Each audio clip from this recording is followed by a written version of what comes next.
Good afternoon, friends, followers, channel members. Happy Thursday. Yes, it is Thursday. Fruit bat, wishful thinking indeed on your part. It is not yet Good Friday. Good Friday? Black Friday, rather, for those of you that buy into that kind of thing. Yeah, not Friday until tomorrow, sadly. I don't really see Friday as a major day in my life. Major, because obviously for most people who work 9 till 5, obviously Friday, a great day.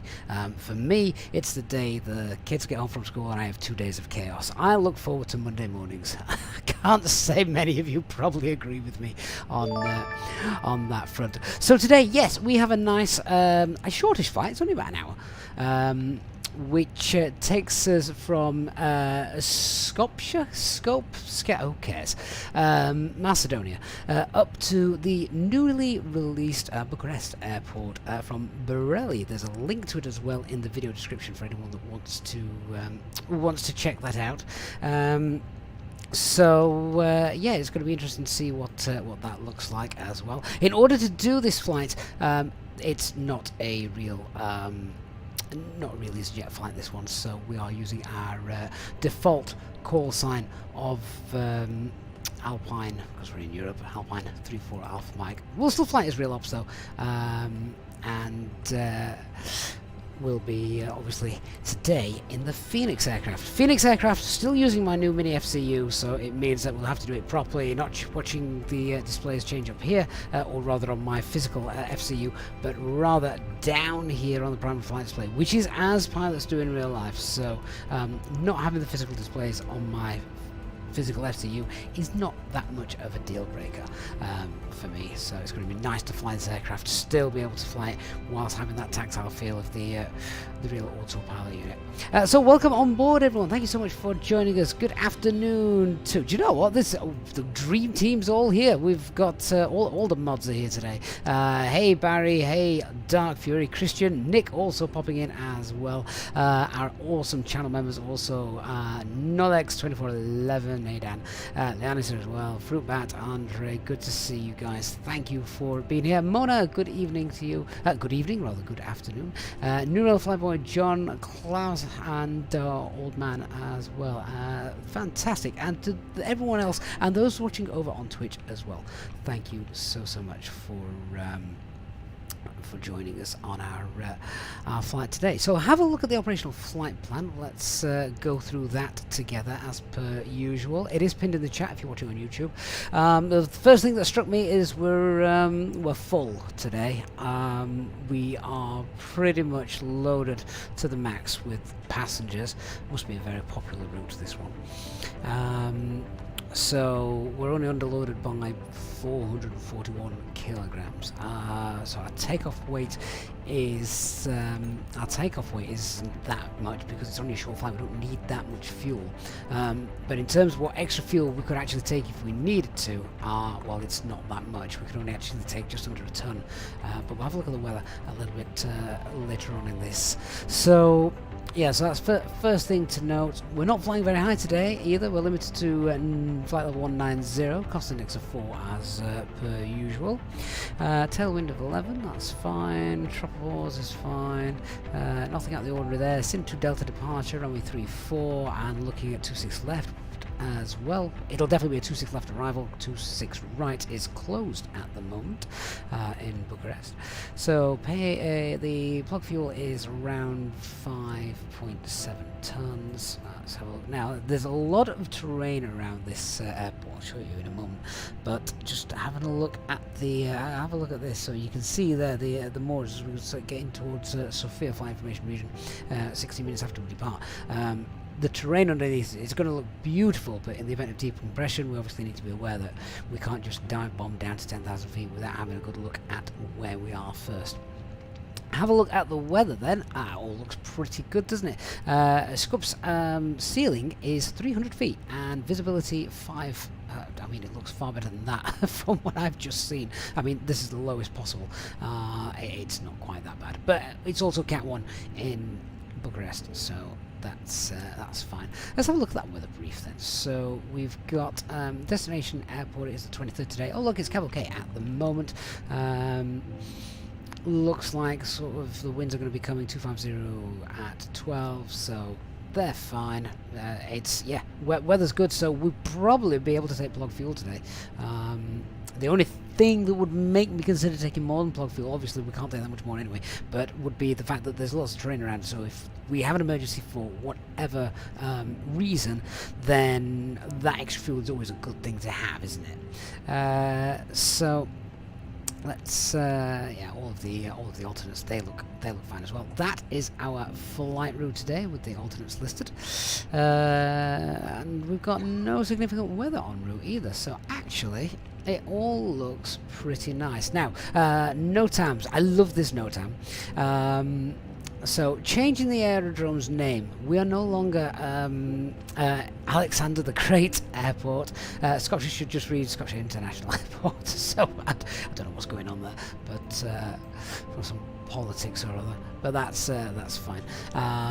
Some gradients have changed as well due to some new obstacles, but they're not going to affect us in the simulator. And then destination airport, nothing that's going to affect us either. The only thing would be that there's a few taxway closures there. That's quite a lot of taxway closures actually, isn't it?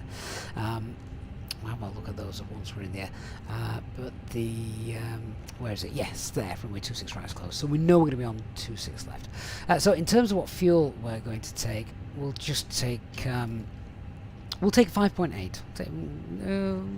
Yeah, 5.8 tons. Remembering, of course, the Fenix aircraft doesn't actually burn fuel too realistically at the moment. It's a bit more efficient than it should be, so we don't want to be too heavy, otherwise we'll be too heavy to land when we get there. Our landing weight is only a ton above maximum landing weight. We don't want to get to our destination and be a bit too heavy, do we?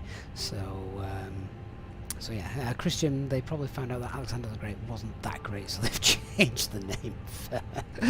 Okay, let's go through the charts then, see if I make sure there's nothing daft. We're parked at stand 210 today. 210? 201. Nothing majorly important about that. Intersection hotel would be good if that's available for takeoff performance calculation figures. Otherwise, we've got to go down here, we've got to backtrack, we've got to turn around. It obviously adds time, burns a bit more fuel. Runway 34 for departure. So as I said, that is planned. It looks pretty straightforward taxi. It's not the longest taxi in the world. The departure then is quite interesting. So it's straight out and then right hand turn. We're on the Sin 2 Delta today. So the initial climb, I think, it doesn't actually tell us that. ATC might tell us if they're online, but I think it's going to be up to 7,000 as we can see here. But it turns us away because there is some terrain pretty much up here. If I just find the arrival for it. Yeah, so here's the terrain we've got to worry about. So we've got terrain to the south, east, and there is some terrain to the north as well, which we'll see when we look out the window in a minute. But that's pretty much it. Looks all nice and straightforward, doesn't it? No speed restrictions or anything like that on the standard instrument departure, so yeah, should be fine. Right, should we go and find our aircraft, and we're going to tell the ground crew and such to get loading. So let's have a little look. Where's our jet? There she is. Yeah, so there you can see there's a little bit of terrain which obviously we want to avoid as we depart. It's very quiet at this airport. There's no one here today. I think we've got the place to ourselves, but it does. It does look very nice as well, this airport. I think it's a handcrafted airport. I can't remember where I got this from. I've got that many add-ons. But yeah, looks very, very nice. And you can see why it's going to be quite a scenic departure. Low-level cloud and the terrain to contend with as well. Right, let's get in. So as I say, we're going to tell the ground crew what we want in terms of fuel. Let's just load our flight plan in, and then Fenix to GSX will start doing the rest for us, I hope. Admiral Need, it looks like dodgy weather. No, it's okay. It'll be fine, promise. So what fuel did we say? 5.8 tons, please. Let's wind that up. There we go. Wonderful. Now, have we got any air traffic control knocking about? I think we do, but we've got no 80s, so I'm going to have to get the weather from here.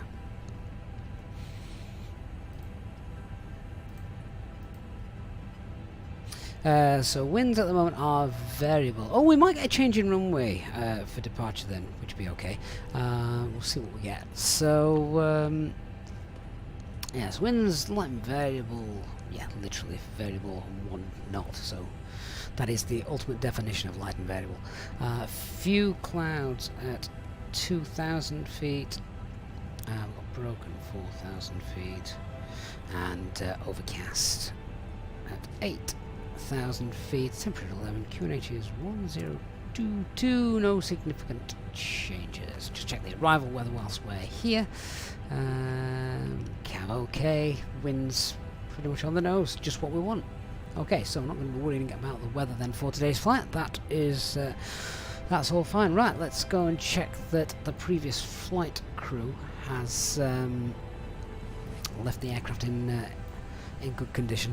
So yeah, we've got pumps off, nav logo lights are off, packs are off, and then we just want to check usual things like spoilers, flaps, parking brake, acupressure in the green. Wonderful, let's set her up. So 1022.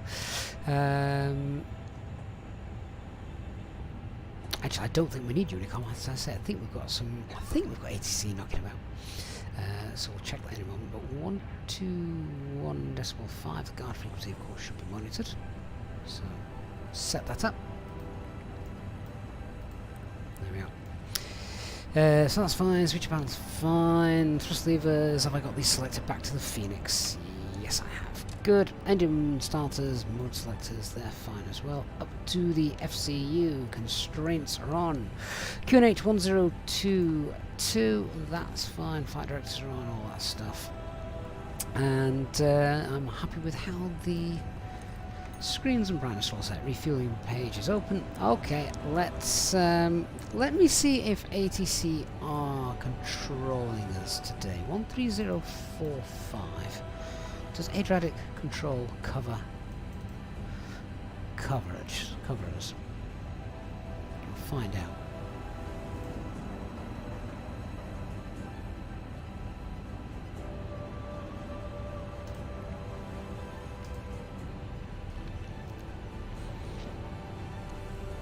Adria Radar, good afternoon, Alpine 34 Alpha Mike on the ground at Skopje. Just checking, are you covering our airport today?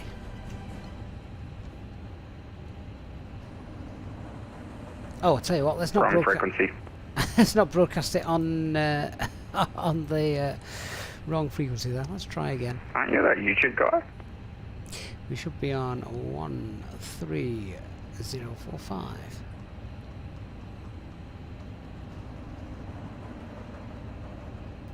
Let's try that. Adria Radar, good afternoon, Alpine 34 Alpha Mike. Just checking, are you controlling in Skopje this afternoon? Unfortunately not. This is West sector only. Croatia, Slovenia and Bosnia and Herzegovina. Continue on Unicom. No problem, thanks, have a good day. Unicom it is. Oh well, we're masters of our own universe then.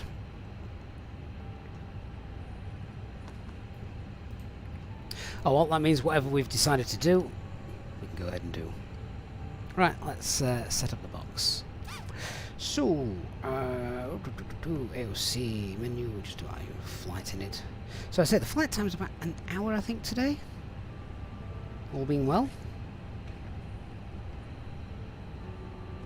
Hey Lemon, don't think the Fenix and Mini FCU devs will work together to fix the limitation. No, they can't. Phoenix can't do anything because they're under a license from ProSim, and if they break that license, obviously they're breaking the terms of the deal they've got with them. So that's not going to happen.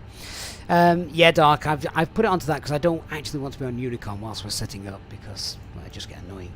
So that was intentional.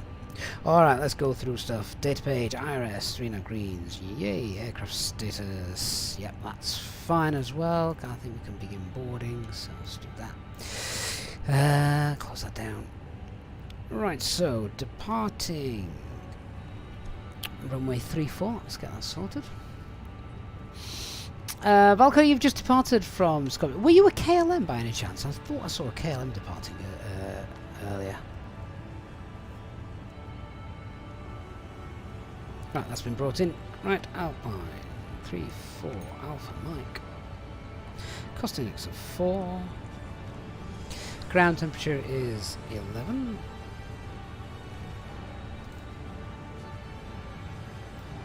Oh, you was it. In that case, I didn't see you depart. I thought I saw a KLM depart a little bit early when I spawned in and arrived.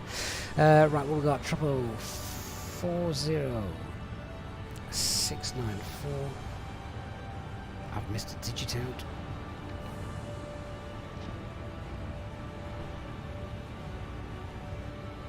Crap that wins. Hey Andre, is that your home airport, Bucharest? Oh, excellent. Well, look forward to getting there shortly. IRS in it, stand 201. Just checking those coordinates. Yeah, fine. Okay, as I say, we're going to be flying pretty low today. So 190, temperature minus 17. Okay, that's a little threat. Obviously, that's within the icing range. So if we're in the clouds, then I'm going to need anti-icing on. Right, so we're going to depart 3-4. We could change it and go for 1-6, which is arguably slightly better, but do you know what? 3-4 is the most commonly used runway anyway, so Sin 2 Delta.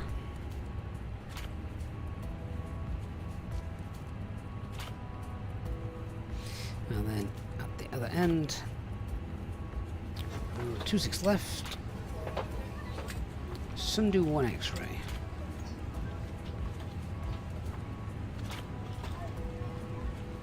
A lot of arrivals, isn't there, isn't there?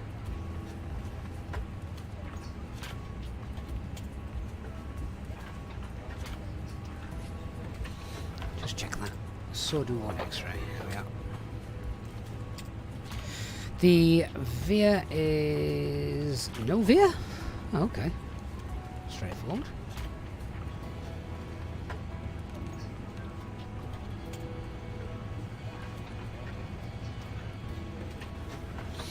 Alright, job done there. That's distance of 330 miles, what we've got 326 miles there. Wonderful, rad nav, let's just set that up. A couple of nav aids that we've got, so we've got the Scottish VOR and obviously the SIN VOR, which is part of our departure, so get that in. 33 miles away over to the east. And we'll do our init B page, which I think that's come through.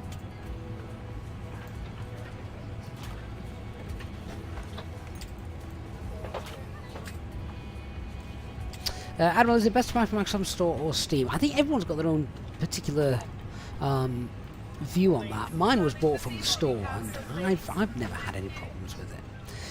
Right, preliminary load sheet then gives us a zero fuel weight of 31.2.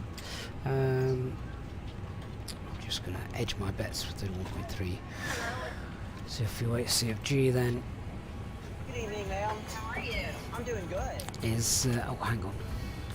What am I doing? Been a complete numpty. Putting the CFG in instead of the zero fuel weight. Zero fuel weight should be 60.6 or 60.7. And then CFG is 31.2. Fuel for our alternates on today's flight is around 1.7 tons. And do the fuel planning. So we're taking 5.8 tons. What's the aircraft say?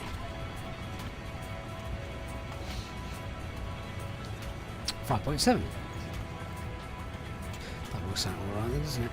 So we've basically got a takeoff weight of 66.3, which is just below the maximum landing weight, I think.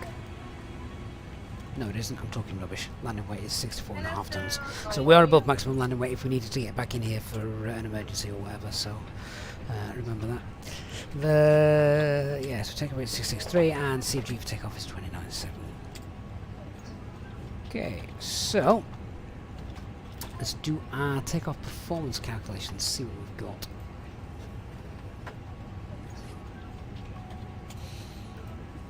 So it is dry, flaps 1, no, yeah, no need to force toga.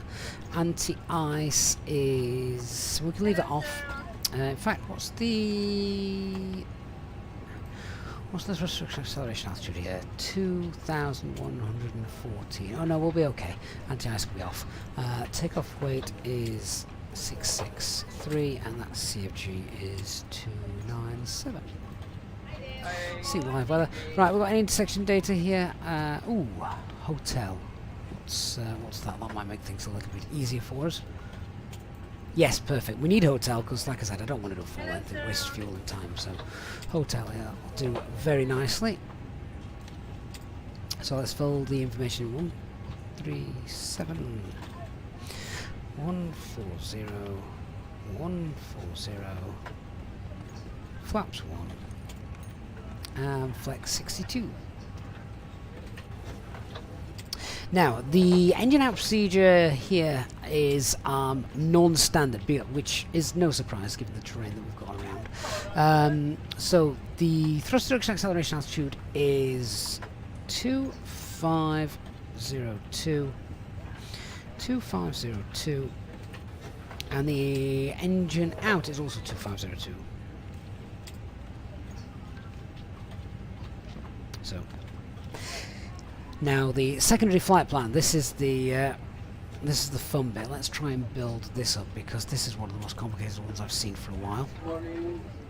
So it is at 3.3 miles. We turn to heading of 060, intercept the Skopje radial outbound and join the holding at Skopje. My God! Right, in that case, what is?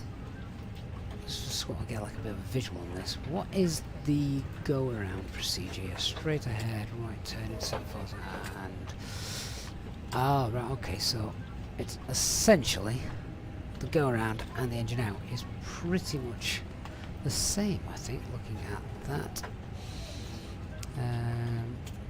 right heading, intercept the SKJ radial. Join a holding point at 18 miles on that route. Right, okay, so we need to create some waypoints then, don't we? So, in order to do that, let's go to our secondary flight plan and copy the active. And the first thing we're going to do is create a waypoint at 3.3 miles. We can't do decimals, so it's just going to be 3 miles out from Skopje. So, Lima Whiskey Sierra Kilo is the airport, so the VOR is SKJ. Bearing is the runway heading, which is, what is our runway heading? 341, and 3 miles out. So pop that in there. That's our place bearing distance 301.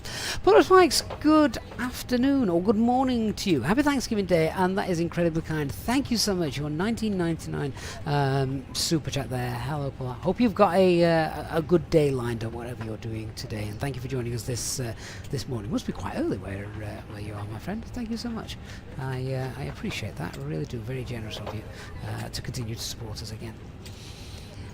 Alright, so that is the point where we need to make a turn to essentially intercept a heading. Now, what we're going to do here, just to try and keep things simple, we're now going to create another waypoint, which is 18 miles away from Skopje VOR on a radial of 016. So again, SK P, should pop it in over here, and track of 016 and 18 miles out.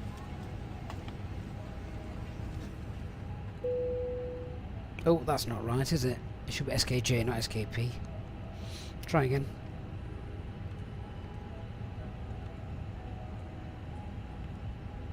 016, 18 miles.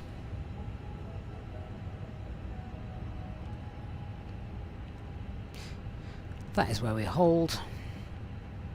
Inbound course 016. Right turns. Alright, so let's just see what this looks like then. Obviously at that point as well, we've got the holding there.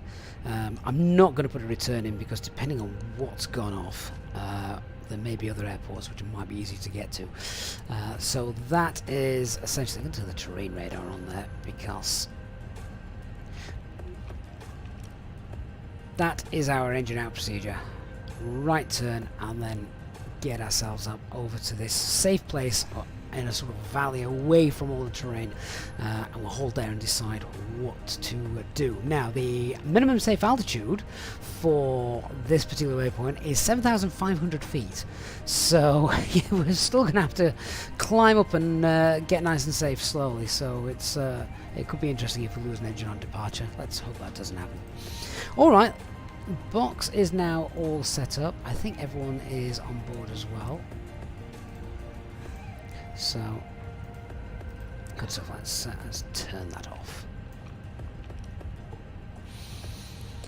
And I think, as I said, we're without any ATC, so we're going to just do this ourselves. The box is set up. Let's brief. So, weather here in Skopje is winds light and variable. Fuel cloud to 2,000, broken 4,000, overcast to 8,000, QNH 1022. Dry runway conditions.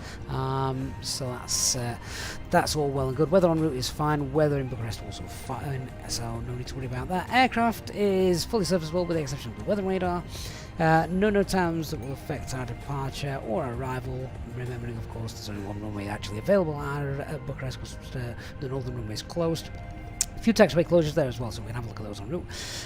Threats to be aware of, obviously the biggest one is the terrain around us for our departure. So as you can see here, as we depart, we've got terrain back behind us, back over our left-hand shoulder, so to speak. A bit of terrain over there to the west. We've got some more terrain straight out here, so the safe place to go is in this northeast corridor over there. So that's our biggest threat. Bear in mind we've also got low cloud cover as well, so we are going to be IMC, so we might not be able to see all of these hills and terrain that we could potentially fly into if things go wrong.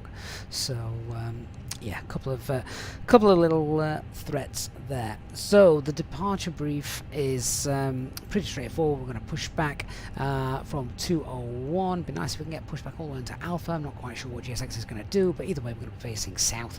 Then we'll taxi down on Alpha. We're going to be departing via hotel intersection. It's a shortish taxi, so we'll not bother with a single engine taxi. Departure itself straightforward as well. No speed restrictions. There's a max speed actually of 240. I've not seen that originally. So what we will do is we will clean up the aircraft, but we'll pre-select green dot, which is 218. No point climbing away at 240. We might as well climb away at clean speed. So we'll pre-select 218. That's done just till we get around that first turn. And plus, if the speed stays low, it means we climb faster. The initial climb then will go with 7,000 feet. So I can set 7,000. There we go. It's done. And yeah, I think that's about it. It's noise abatement to departure. First turn will be to the right. The engine out procedure is in the secondary flight plan. It is non-standard and non-altitude dependent. So 3 miles from the Skopje VOR is a right-hand turn, and we're holding at a point 18 miles to the northeast. But it's in the secondary flight plan. Right, hopefully that has all been documented by yourselves. Final check of the box, so you can cross-check the figures. There we go. 3-4 departure, SIN 2 Delta. Radnav has got Skopje and the SIN VOR in.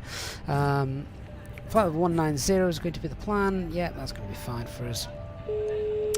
V speeds 137, 140, 140, transition altitude is 11,000 feet, thrust reduction acceleration 2,500 feet, we're flexing 62, flaps 1, clean speed is pre-selected for departure 218, and takeoff weight 66.3, second flight plan has the engine out procedure in. Right, yes, who's buzzing me? Hello. Hi, Captain. Everyone's on board. Okay, wonderful, thank you. No problem. Okay, so with that, I think we can start getting ready to go. Company messages come through. Let's start our APU up.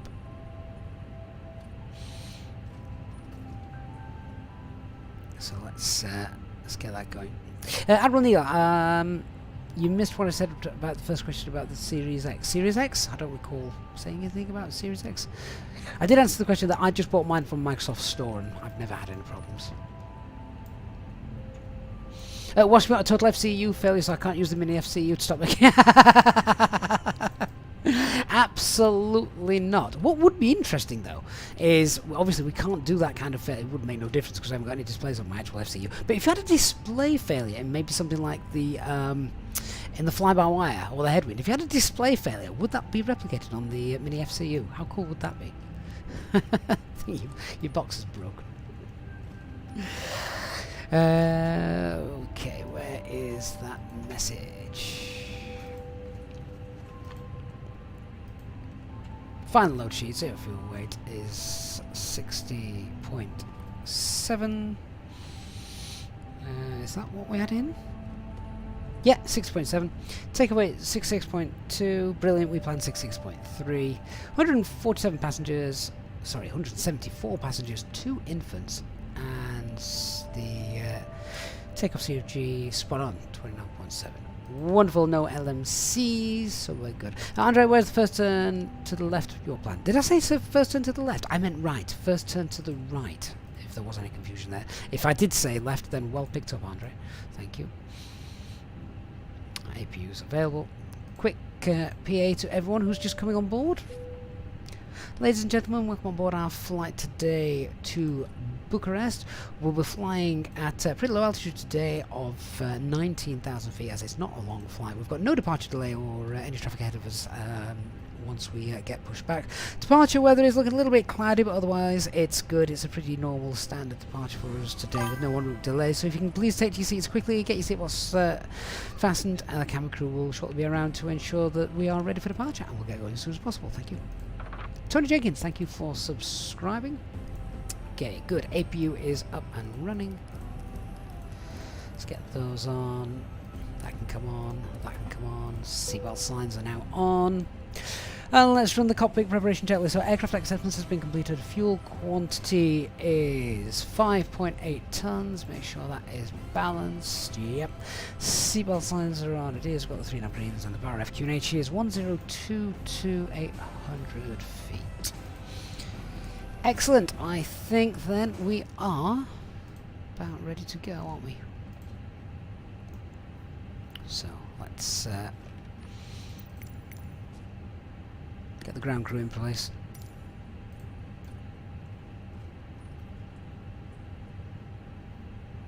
There they come.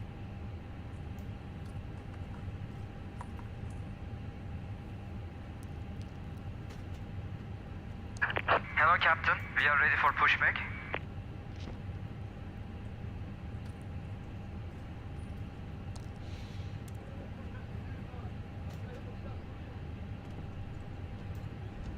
Why does that not look like my plan? Runway 34.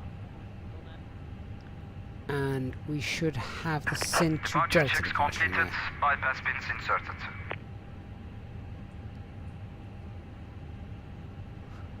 That does not look like the SIN 2 Delta departure to me.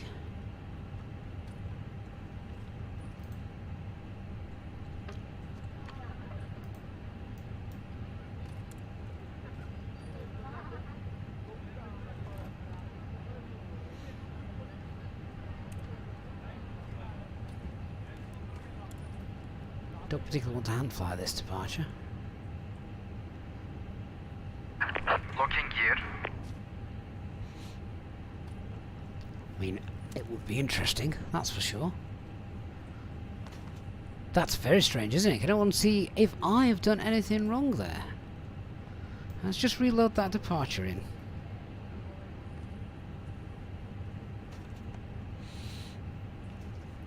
Departure runway 34.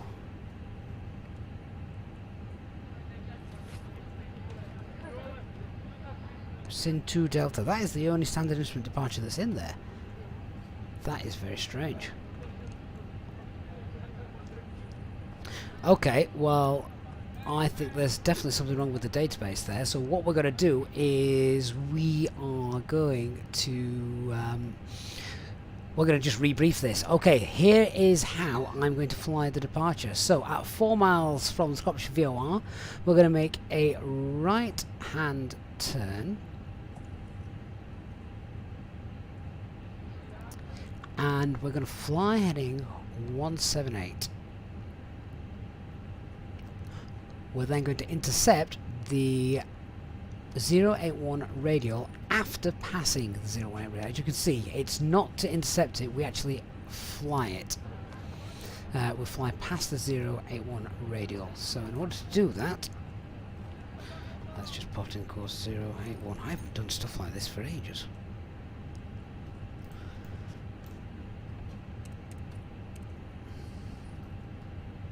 Yeah, there we go. Wow.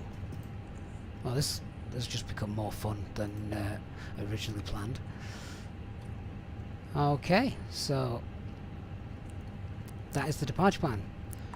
Straight out runway track, 4 miles, right turn 178. We'll be at green dot, clean up as we go.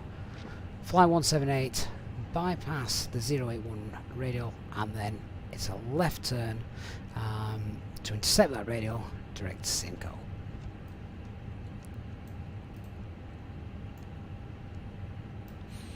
Okay, let me get on Unicom proper then now. Scottish traffic Alpine 34 Alpha Mike, stand 201s, pushing back facing south. And the before start checklist, parking brake is set, takeoff date has been confirmed, windows are closed, EFB is on flight mode, doors are not yet closed and armed, they will be in a minute. Come on cabin crew, do your job. Beacon lights on, doors are arming now.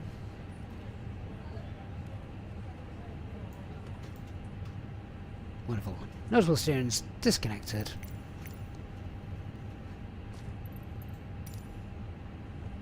Pushing back, tail to the left. Release parking brakes, please. Parking brakes released. Commencing push. All engines clear. Start at will. Engine mode selected to ignition and starting engine 1. Barry, there goes the easy afternoon flight that I announced. And flying the departure. I didn't say I'd hand fly it. We just have to think about it a little bit more. I wonder why the departure's wrong. Can't come up with a reason for that. How very strange. How very strange indeed.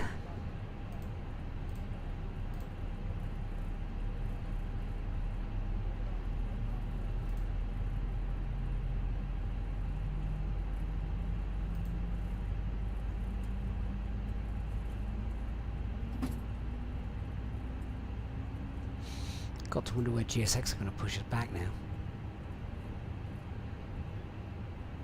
Cabin crew, set doors to automatic and cross-check. Oh, I think they might actually push us all the way back on Alpha, which will be perfect if that's what they're doing. Please set parking brakes. Or not. Parking brake set. Looks like we're making a left Cockpit to turn. ground. We have a good engine start. You can disconnect. Engine 1's available, starting engine 2.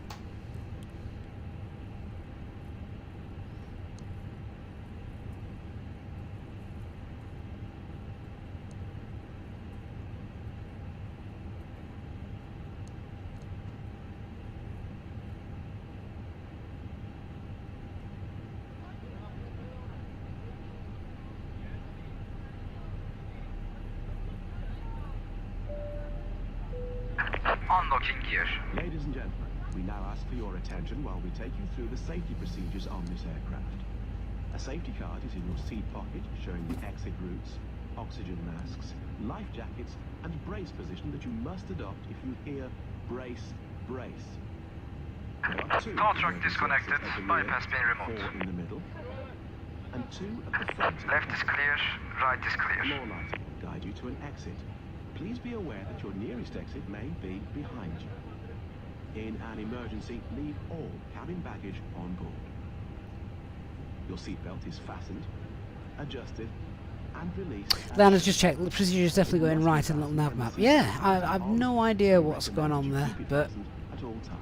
there we go. Some software glitch. If the air supply fails, masks will drop from above you. Pull a mask Right, engine towards 2's you happy to as start well, melting. so engine mod Put selects a us back mask to over your normal. nose and mouth. Hold in That place can come with the off, strap. that can come off, anti-ice is Pull on not each side to required. adjust. On the spoilers, 0 the Put on rudder, your own flaps mask 1 before for helping others. departure, set the If you land on trim. water, take the life jacket from under your seat. Put it over your head. Pass the tapes around your waist. This is going to be different though, isn't it? When was the last time you ever saw Adjust. me using a VOR screen, for example, and using VORs and raw data to fly a departure? It just doesn't happen If it anymore. fails to inflate or needs topping up, We'll do a blow into the tube.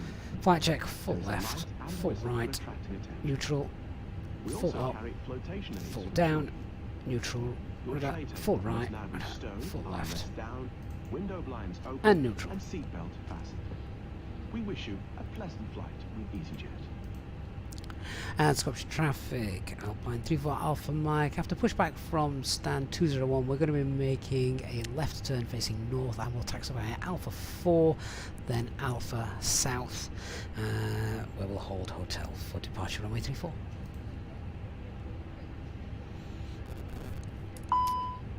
And the after start checklist, anti-ice is off, ECAM status is checked, master caution, clear ECAM, disregard. Pitch trim is 29.7, rudder is neutral. Okay, let's go.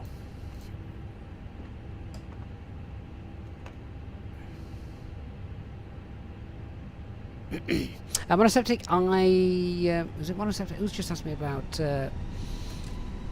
settings for FS Realistic? I do have my settings there, so you are able to use them if you wish.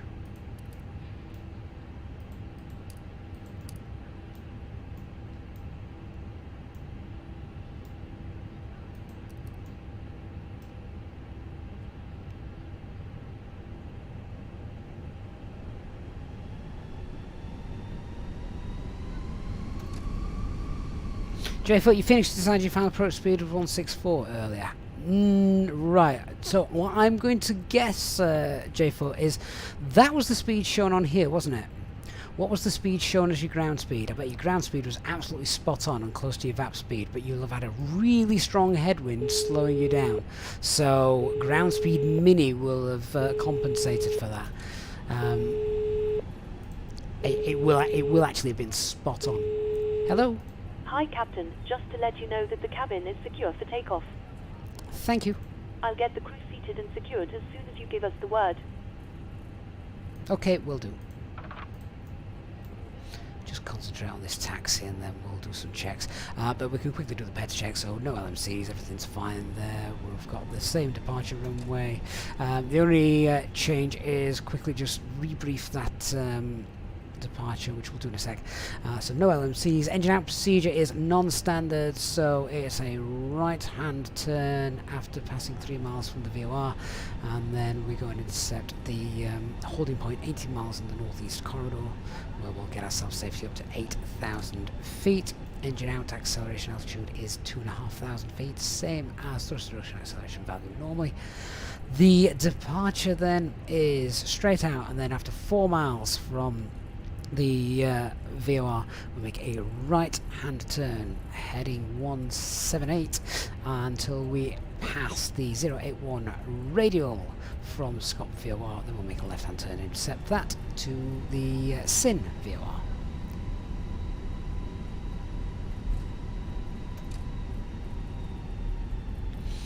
Leanna, I've never ever had that problem.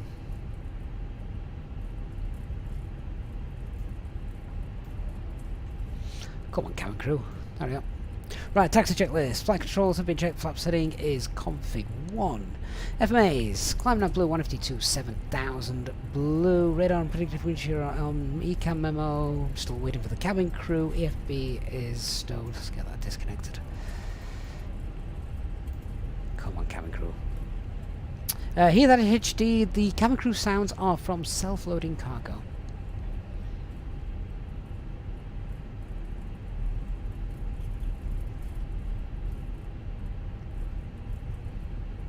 Tell them to get sat down. Cabin crew seats for takeoff.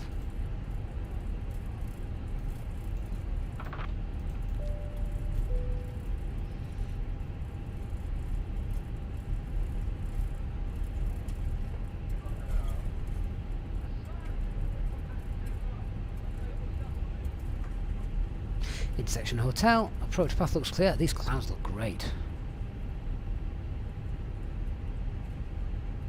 Oh, I have just remembered something. Right, just stand by. Bear with me. Just check the brakes. The last time I flew,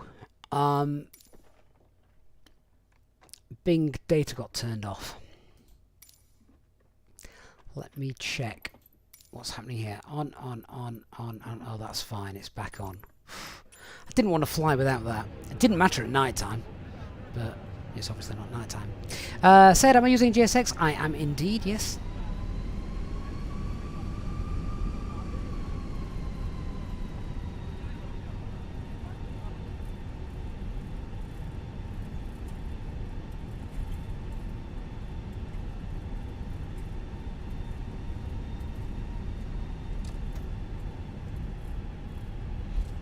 Hope my aircraft behaves better than HD's aircraft in his stream the other day when he had a nose wheel steering fault, which I found highly amusing.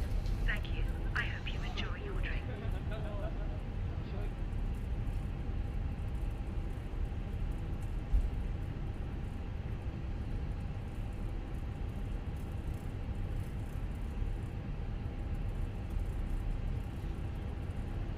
Beautiful. Right, so our approach path there looks clean. Scope traffic Alpine 34 Alpha Mike entering runway 34 via intersection hotel for the Sin 2 Delta departure.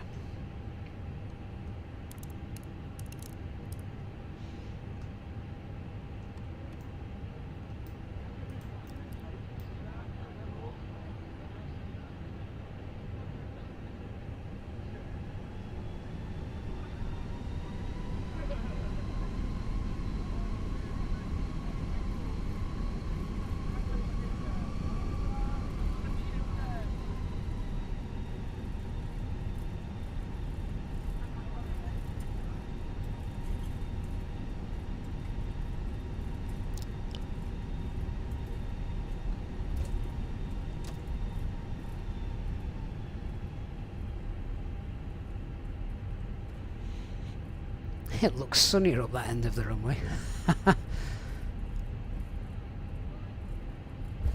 Great scenery this. Can't remember where this is from. Or who's made it.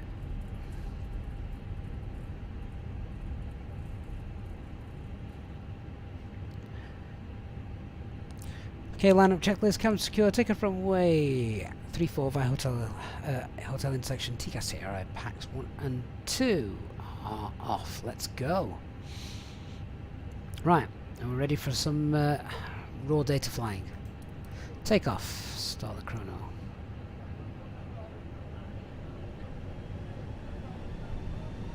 David, good afternoon. Engine stable, set takeoff thrust. Manflex, SRS, runway. Takeoff thrust set. Auto thrust blue.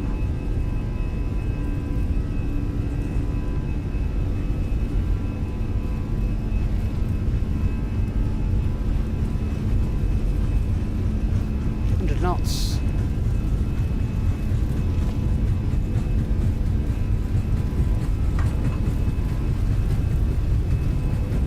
V1. Rotate. I don't think I've ever departed from this airport before. It looks stunning.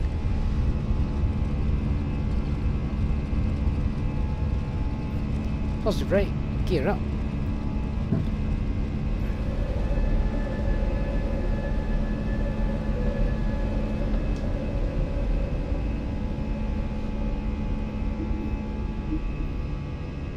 Turn the flight directors off because they're going to give us daft information.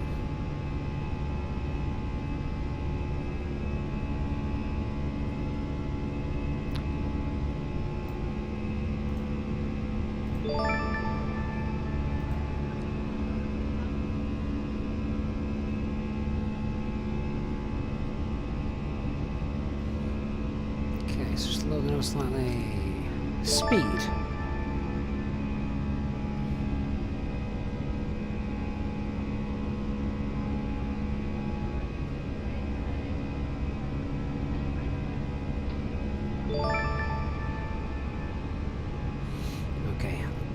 They can come back on.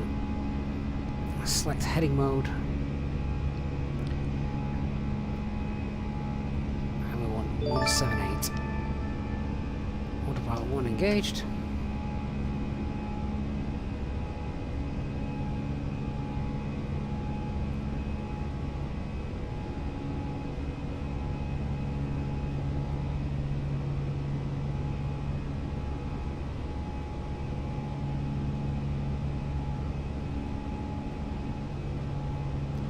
Thrust climb, open climb.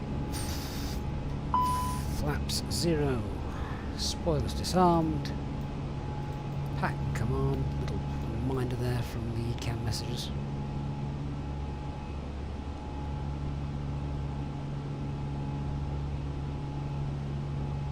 And pack 2.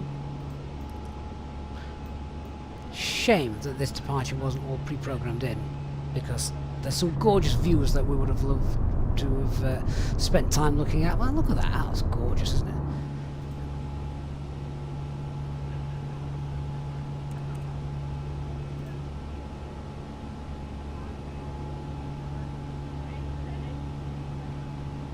Okay, no further ATC, so let's go to cruise, which is 5190.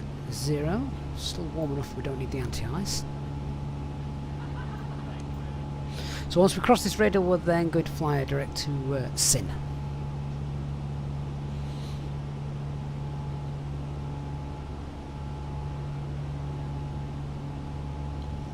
And just whilst I was busy with that departure, I didn't miss it, Nick. Thank you so much, mate. Gifting 5 EasyJet in Pilot Channel memberships. Really appreciate that. Obviously didn't call it out because I was... well, I was under 10,000 feet, sterile cockpit.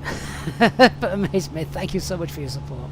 Welcome to Aviator Wasp, Mark, Tendo Amoeba, and Nick, courtesy of... and Steve, courtesy of Nick. Thank you so much for that. Really appreciate it.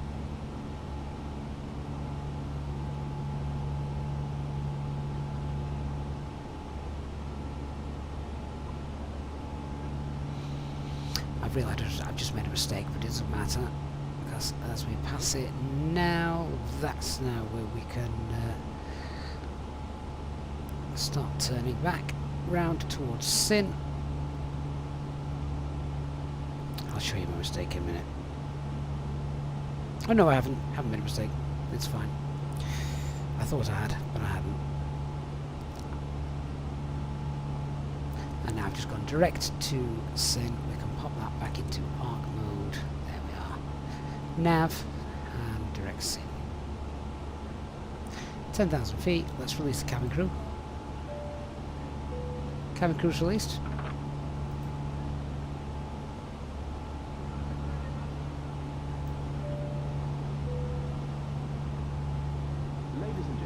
Spoilers, flaps, lights. Whenever you are seated. Toilets are located at each end of the cabin. Remember that smoking is not permitted at any time. This includes e-cigarettes. And the sim is looking really nice today, and I often find flying in the middle of the day when there isn't as much sort of pull on the servers and the traffic's lighter. I don't know. Maybe it's just me, but I think it always looks better when there's less demand on We the accept Azobo payments servers. in pounds, euros, most major currencies, and debit or credit cards. The correct change would be greatly appreciated. And if we can be of any further assistance, Seatbelt please signs can come off. we'll join you in the cabin shortly. Ladies and gentlemen, the captain has now turned off the seatbelt sign and you are now free to move around the cabin. We do recommend, however, when in your seat, that you keep your seatbelt fastened at all times in case of unexpected turbulence. The toilets are now available. Please contact a member of the cabin crew if you require assistance. Thank you. Well, the skies are meant to be clear over Bucharest, so hopefully it will look a bit neater there.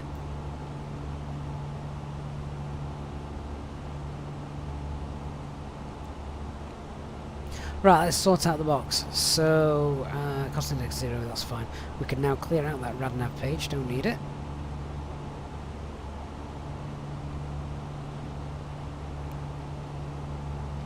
And secondary flight plan, completely active. Don't need the engine out procedure in there anymore. And we're done. Big thanks to everyone who has already hit that like button for me on today's flight. Destination today is the moon. It's just come up above the horizon. That looks great. Just wish it wasn't as cloudy, then we get some really nice views. Down there, the terrain in this part of Europe is just stunning. And I think with the Rex AccuSeasons Advanced Edition as well, that really, you know, takes on a new, makes things look even better. And here we are now, starting to level off. So it was not flying very high today.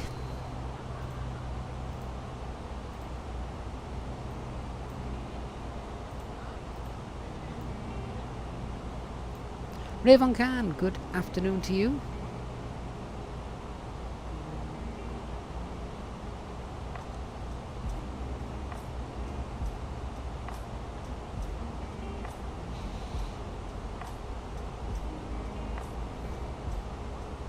Just realised I'd set flight level 180 and not flight level 190. Thrust climb, open climb, 190 blue. And let's manage the speed now that we've gone through the turn. And we should be on the ground in less than an hour.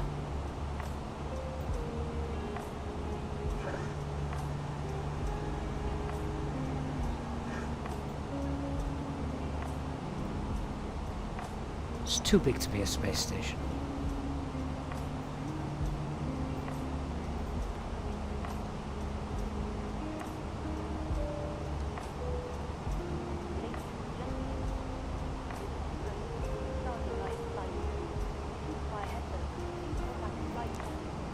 To Aviator, you've got 110 knot tailwind on your way to, is that Krakow? That is, Michael O'Leary will be rubbing his hands together at that fuel saving.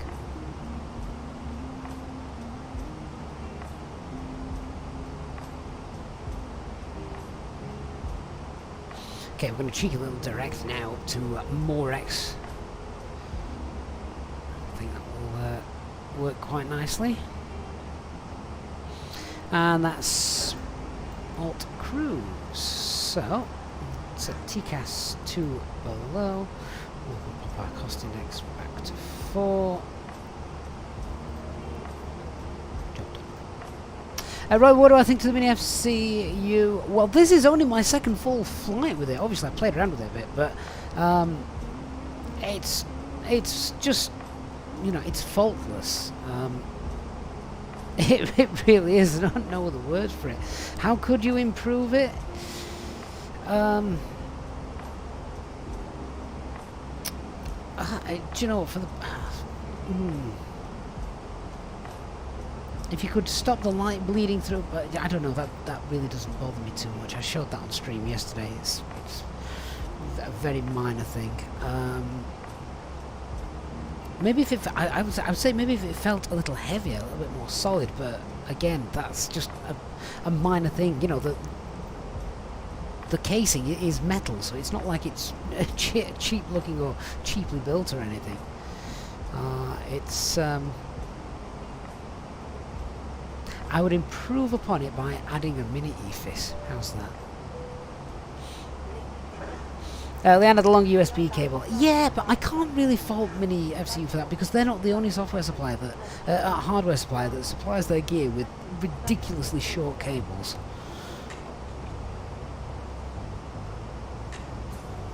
Nolex, you could think of one minor improvement. The LEDs are white. No, they're not. They're not. They are amber.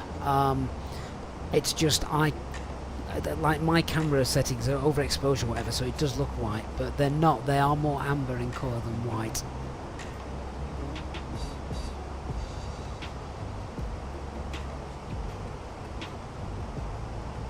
Dark Fury, add a HD voice pack to it. Oh God.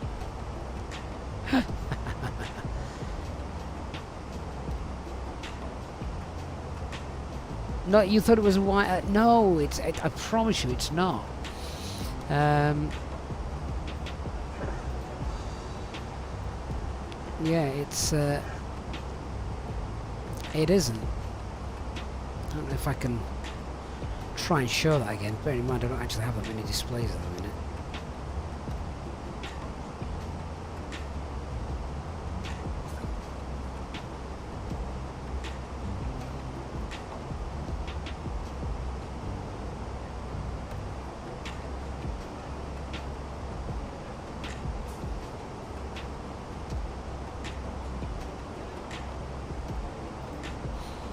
Let's see if this works.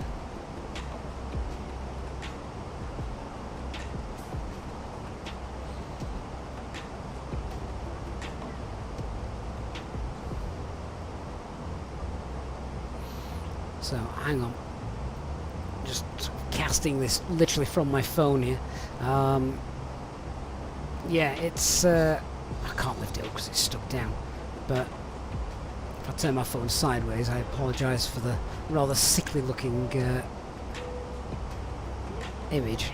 But yeah, it doesn't really come through quite so much. But they are orange. Well, more amber than white. In fact, tell you what, give me a second. I just thought of something. Hang on a second. I'm gonna try something.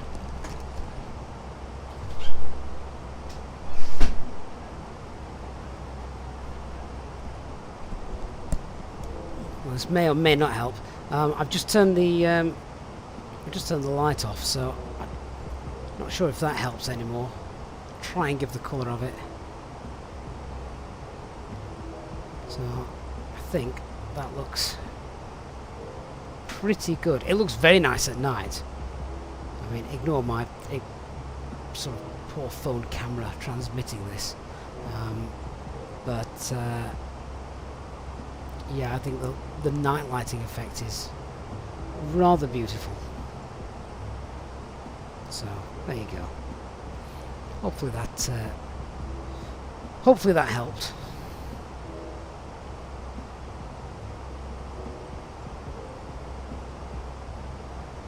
Hey, Scary, by the way. Good to see you. Good to see you. Thanks for joining us again.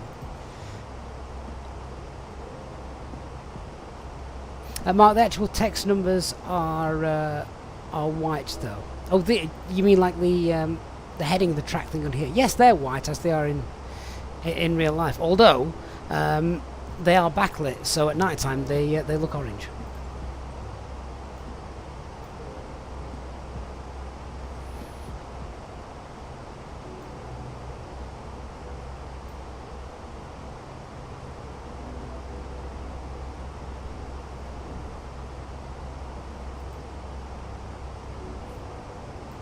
Terrain down there. It's stunning. I love seeing that. This isn't something you ever used to see from previous flight simulators. The clouds sort of poking out, or rather the mountains poking out from a cloud layer.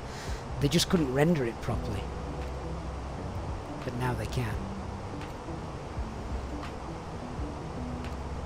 Leanna, headwinds, A337 white LCD is a bug. Are you 100% certain on that, Leanna? Bear in mind the headwind is the new A330-900 as well, and it's also sort of an airline choice.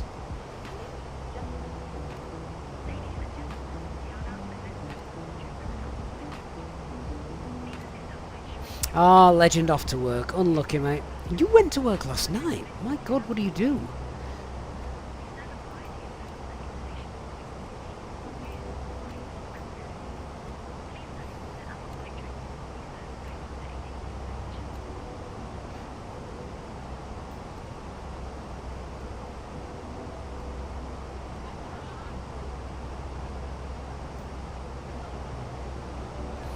Well, as it's not a long flight, we'll probably need to start having a look at our arrival, don't we? Oh well, in that case, Dark, if it's retail, then you are absolutely in demand at this time of year. There's no getting away from it. Have a good one, mate.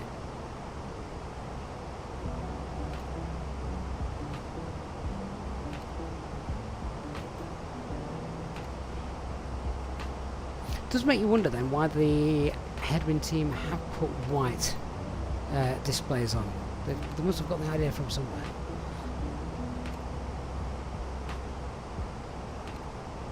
Judy, have I tried the Inbuilt A320 yet? No, I've not, because I don't have the beta build. So, no is the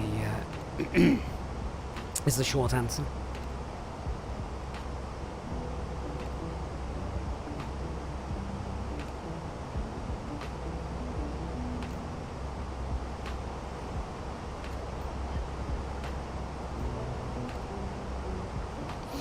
I think the headwinds A3.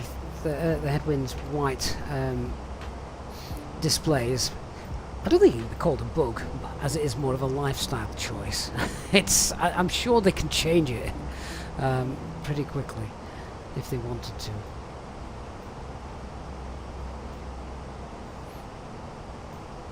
It's a shame we've got no ATC today, but never mind.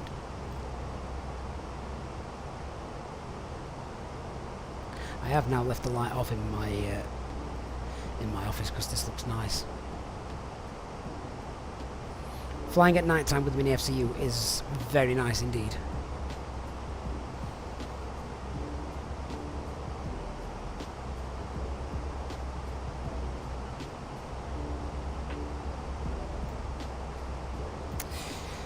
So let's do a few things then. So we've got Sophia. It's just down there actually, I'm not sure. Don't know if we'll be able to see it. It's a bit cloudy, isn't it? Yeah, the clouds are looking amazing as well today, don't you think? Not just the ground textures, but the clouds look awesome.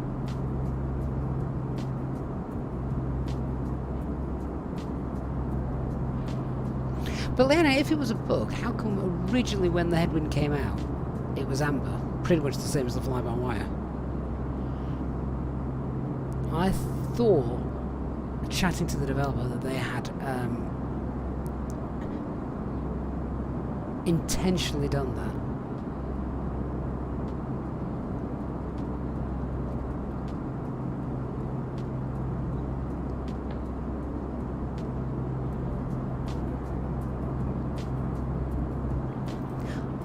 Drop him a message. He'll tell us. So yeah, let's have a look at the. Could someone just grab me the en route weather then, please, for Scotch? Not for Scotch. We're just about there. For Sophia, Lima Bravo Sierra Fox, because it's not working still, is it? In the box. So if anyone wants to be a nice PM and grab me that en route weather, we'll do a fuel check as well at WAC. And see what's going on there. So, scrap that. So what fuel did we take? We took about 300 kilograms extra. So where's WAC? So we should have about 4.1, 4.2 tons. Yeah, perfect. Halfway between the two.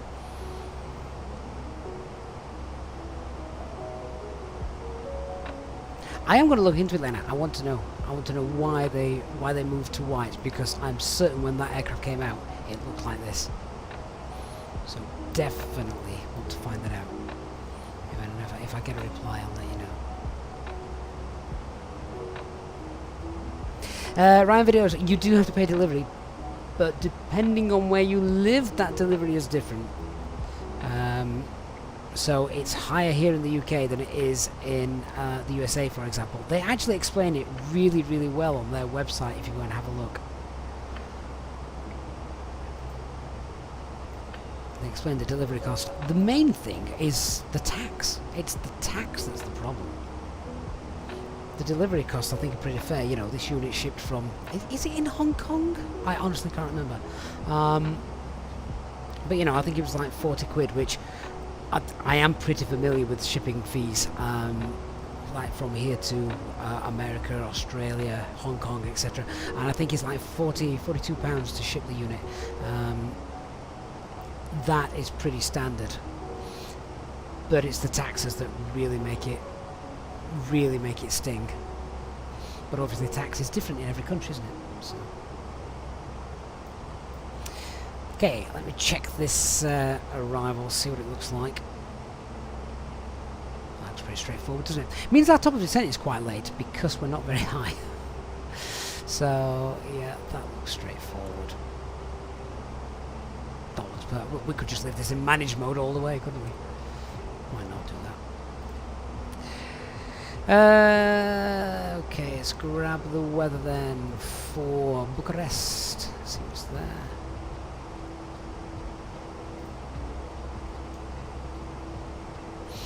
So this was 23 minutes ago. We've got winds of 230 at 13. It is Cavalcade 7 degrees, QNH 1019, no significant changes.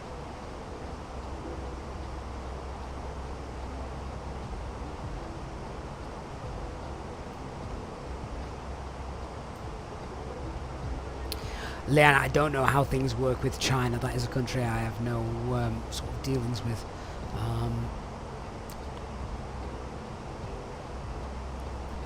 I don't know if it depends on how they brand. I mean, it does, doesn't it? It depends what the tariff codes are and things like that.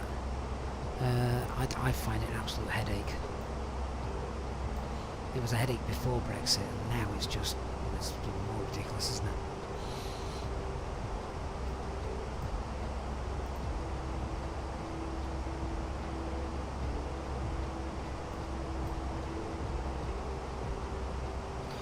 So we're going to be coming in via, let's check the coding on this then.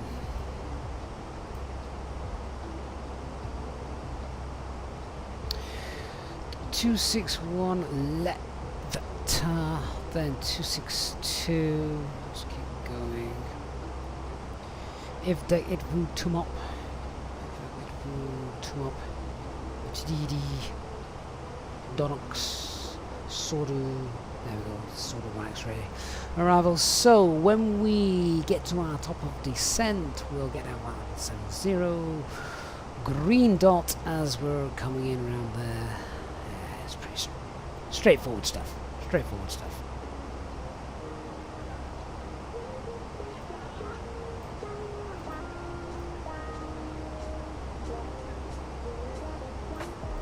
A couple of nav aids we can use here. OPE. OPW, which is obviously standing for east and west. Transition altitude is 4,000 feet, and what's our minimum is 503. Lovely.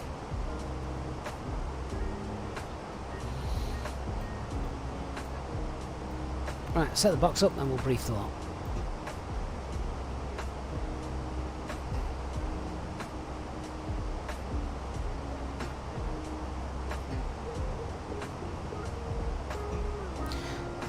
In progress page.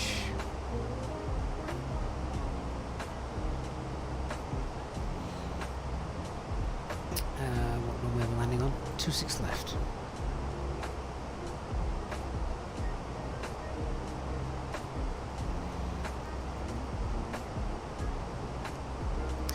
Platform altitude was 2,500 feet, so just to help us a little bit.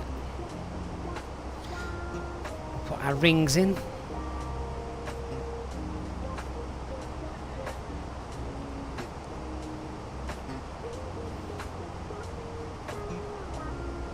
9-mile radius for 3,000 feet.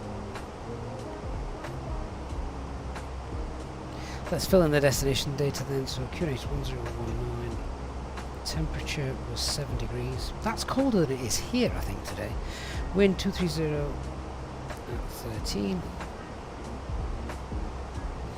Minimums 503.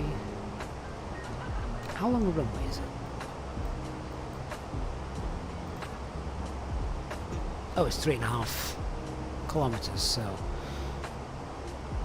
config 3, and it's dry. So it's done.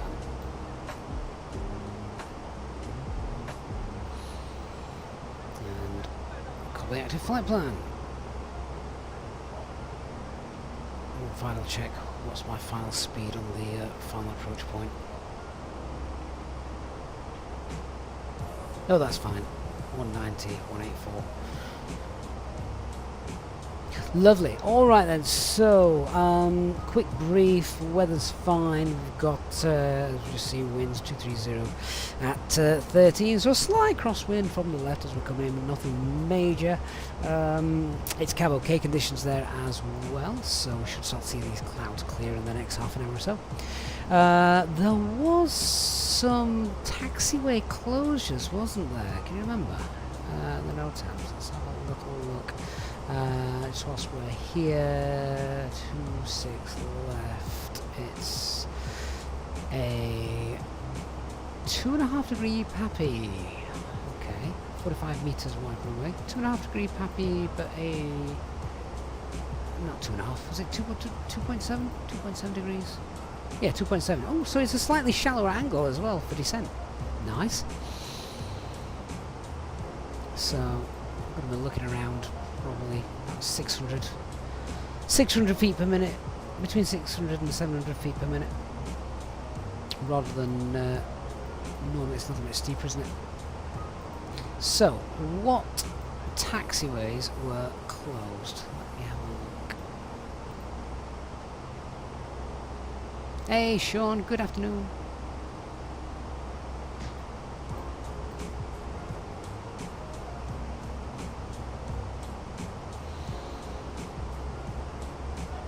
So centerline lights unserviceable, yeah. Victor, Quebec Whiskey, let's have a look. Where are we going to be going once we've landed? We're going to be taking Echo, then probably Kilo, Mike. Oh, no, none of the taxiways that we're going to be using the club. Basically, it's all this lot. This is why this runway is closed as well. So all these taxiways are closed. I guess if you're closing all these taxiways, you can't really use that runway, can you?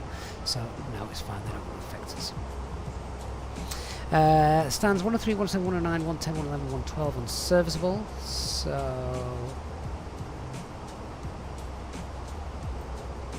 I guess. Well, this is unserviceable as well. Alright, well, maybe what we'll do is we'll vacate, we'll come down Bravo, and we'll pull into one of these stands here. One of the remote stands. We know they work. Good. Okay, so that's the no times checked. Threats to be aware of?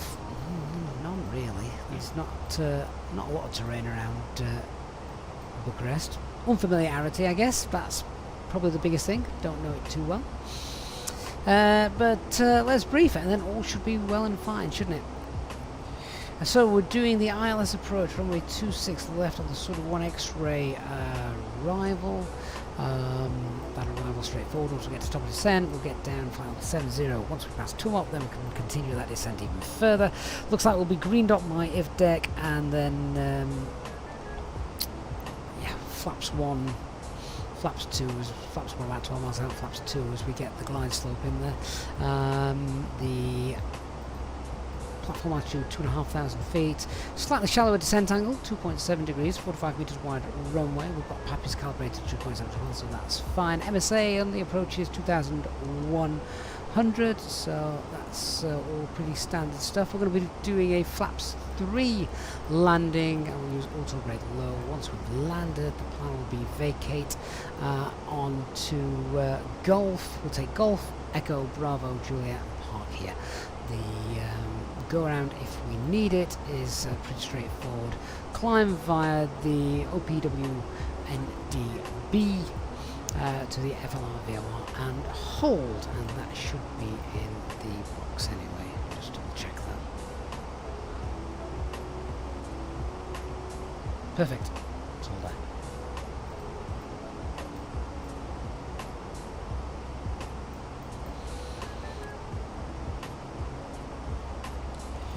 Right, so there we are. That was straightforward.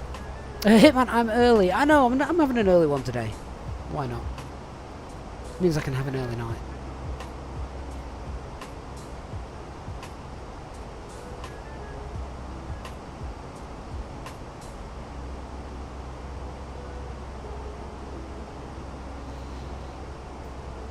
I love the look of these clouds. They're swirling around the aircraft today. Look at that.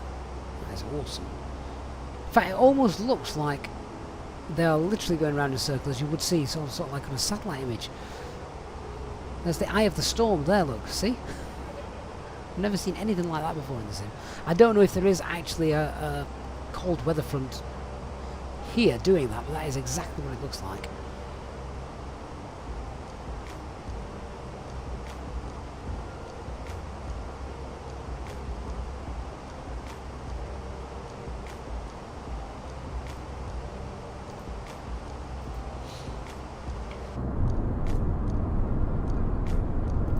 Right, time for a little quick PA then. Ladies and gentlemen, and we're now cruising at our cruising flight level today of 19,000 feet. We'll be starting our descent pretty soon, but you'll be happy to know that we are on time, and the weather is reported really nice in Bucharest as well. A little bit cold, 7 degrees, but nice clear skies. So I'll speak to you a little bit later once we started the descent, and I'll leave you in the hands of our capable cabin crew who are on their way around, allowing you to gamble your life savings away. Realistic.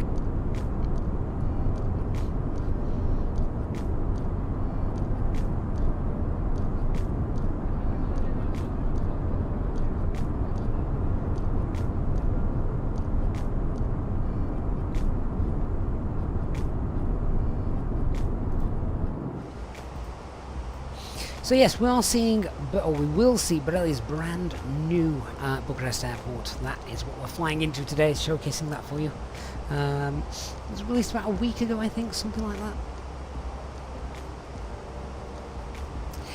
Oh wow, Christian, you finally took the plunge. You are ditching P3D for Microsoft Flight Simulator. You're installing it as you speak. You must be quite excited, Christian. Because you know it's going to look amazing straight out of the box. Pause spikes, not enough ers and oohs. I need to start adding them for authenticity.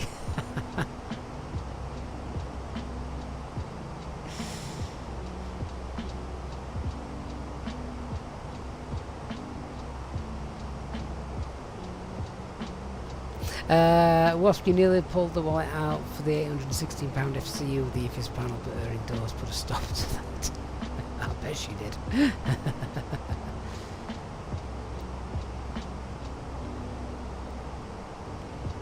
The Scolari stuff does look absolutely amazing, but I think I would only want to buy that sort of stuff if I was building a full sort of flight deck, which I just don't have room for at the moment.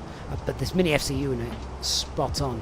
That would do as well, you know, it can just sit down next to me, throw in the Thrustmaster TCA Captain's Pack and thrust levers and that is plenty to be going on with. Hopefully we've got the mini EFIS as well in the future, and all should look all should be fine. The only thing I really miss, which would be lovely, is the the full pedestal with the radio controller and things like that. That would be awesome.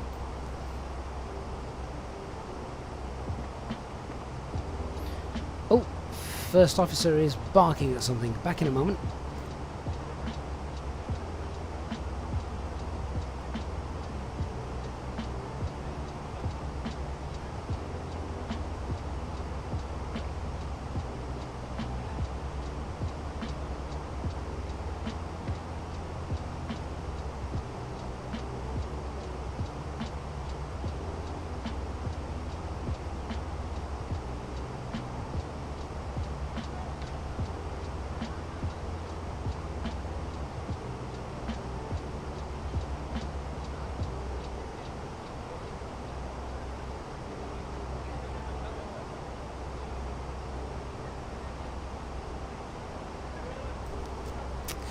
The Amazon delivery man didn't want to stick around for too long then.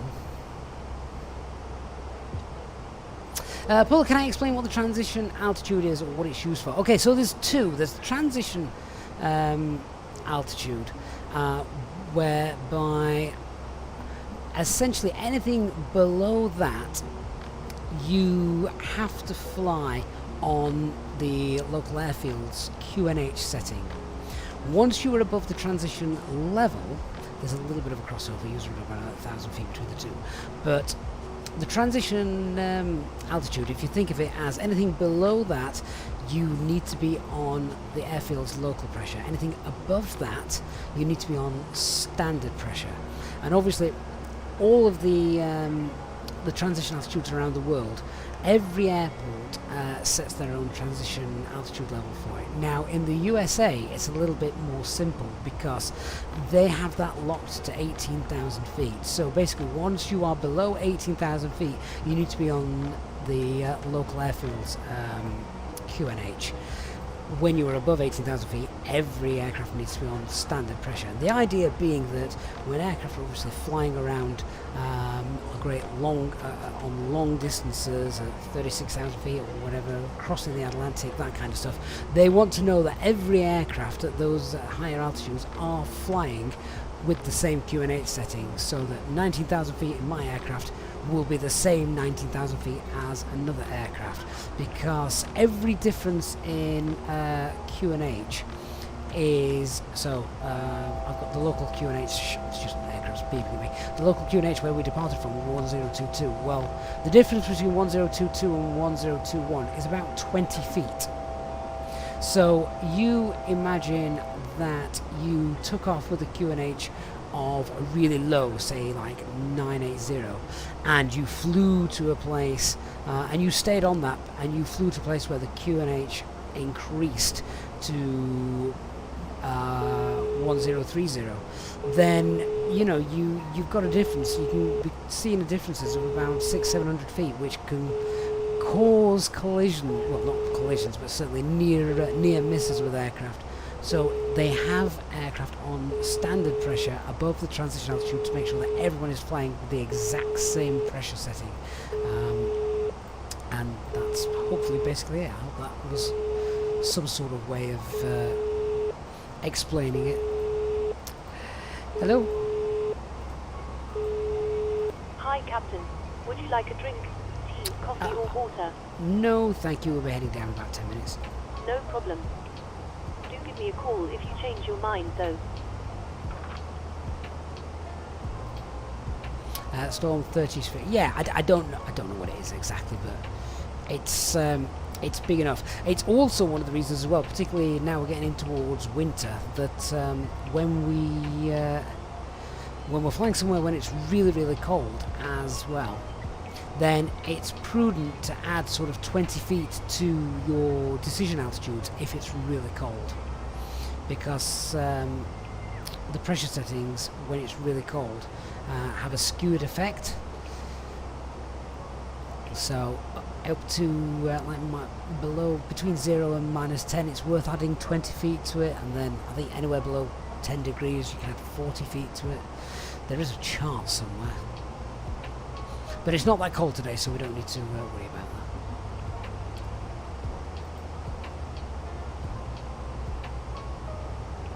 Christian, you'd like a coffee and a biscuit, please? Do you know what? Funnily enough, I went somewhere. I've just I took my my kids swimming the other day.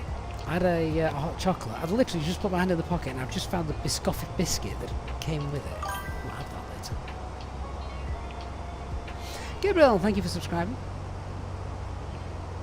Psycho, you'd beg to differ. You're freezing. Well, where we're flying today, it's only 7 degrees.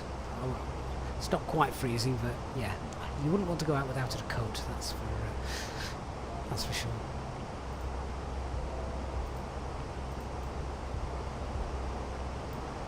These look a bit more like Cavoke conditions now, don't they? Fly me to the moon. Good afternoon. Hope you're doing well.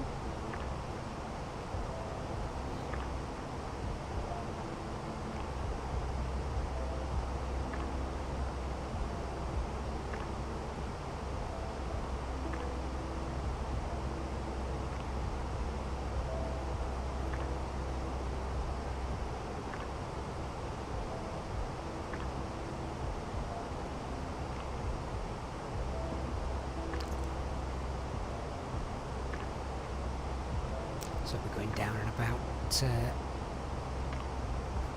10 miles or so.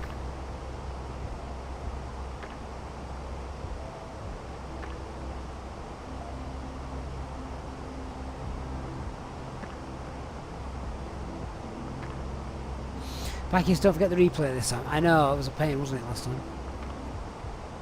Never mind. Can we see the airport? Over there somewhere. Is that it? That could be it. Maybe? Think? I don't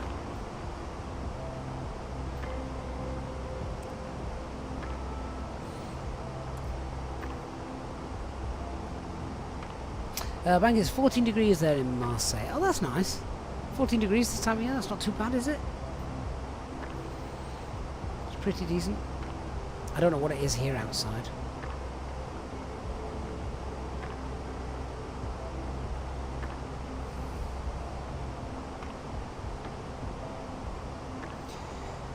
Okay, so let's start heading down. Descend, flight level 70 blue. Byron, don't be confused by the airfield just to the south. Yeah, absolutely. It even says that on the chart. I suppose you could identify that as a little threat there. How could you ever confuse this airfield for this one? Well, you'd have to be flying visually, presumably. ILS has to have been broken because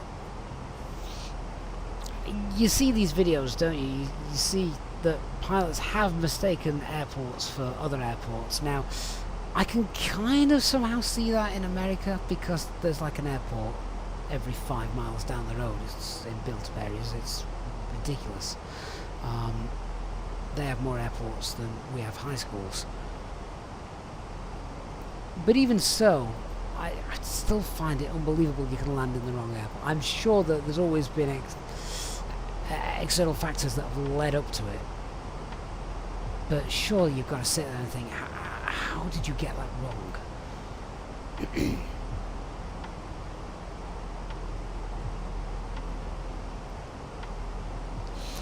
Christian, which sounds do I recommend in the... Oh, you've got to have the fly-by-wire. Definitely the fly-by-wire.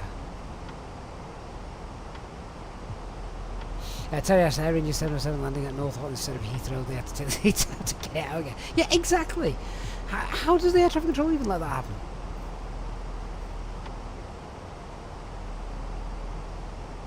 Back, it's the Swiss cheese model. Absolutely. But that's got to be some pretty holy cheese to get that through.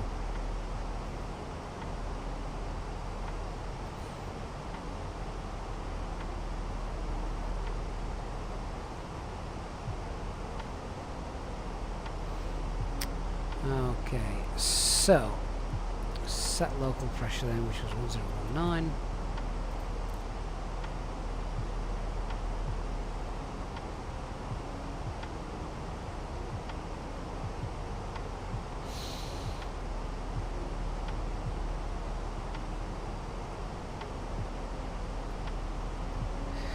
And I'll pop that to open descent. I'll control the speed as well for a little bit. So we're in open descent now, 3000 blue.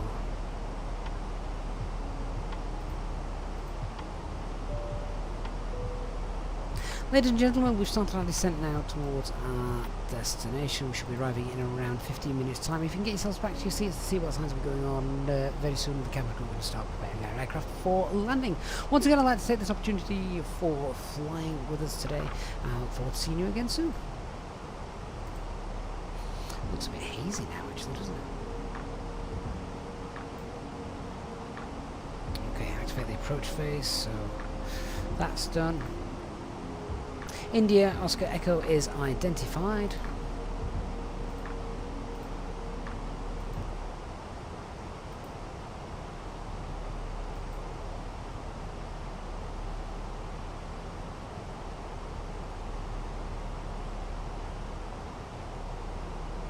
We might be able to cut this short a little bit, actually. Maybe not fly the full procedure. Jabang, is the fly-by-wire better than the Inable? I haven't flown the Inable, so I couldn't say at the moment. Ask me again once it's released properly.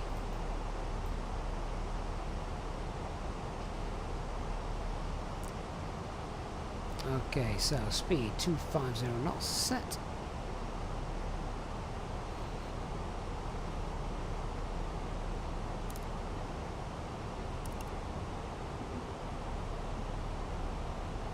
Bucharest traffic Alpine 34 Alpha Mike, currently 19 miles to the southeast of the field, and we're about to begin our base turn for ILS runway 26 left.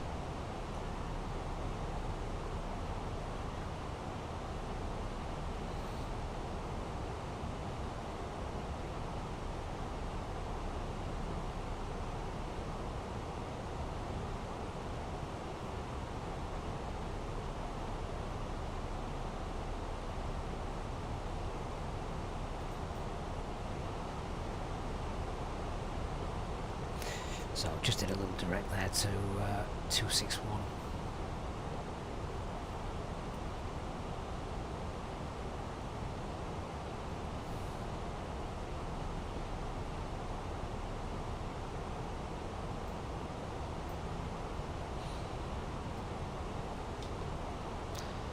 Lock blue.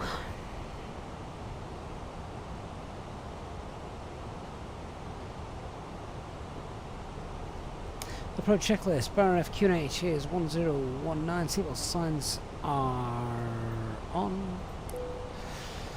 Minimums 503. Auto brake low and IFP stowed. Oh, the sun's coming out. Beautiful.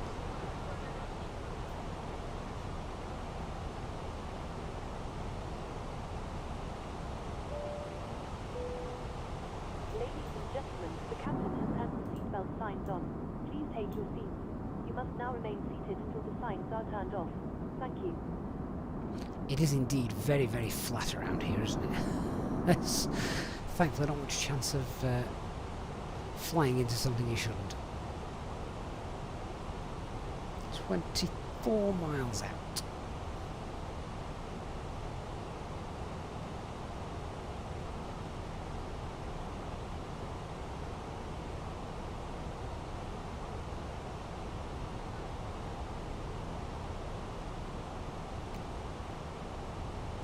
Okay, I'm going to select VS mode then, and you can just see all I'm doing is I want to pop the little arrow. We're going down 3,000 feet. I want to be 3,000 feet as we get to this intersect this circle, so I've got to slow down as well, so that should work about right. So VS 1300. I'm going to start slowing down a little bit as well. Simply raised, it's very Lincolnshire-esque. Same as Amsterdam, everywhere's just flat.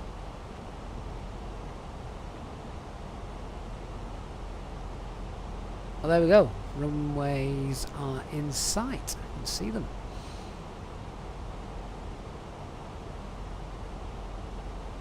Back here, she got 3 hours of drumming practice to do. Oh, God.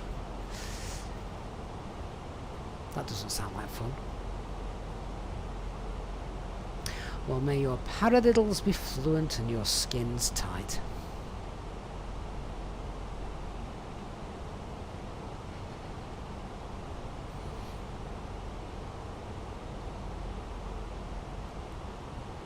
And make sure those flams, drags and roughs are just spot on as well, just for good measure.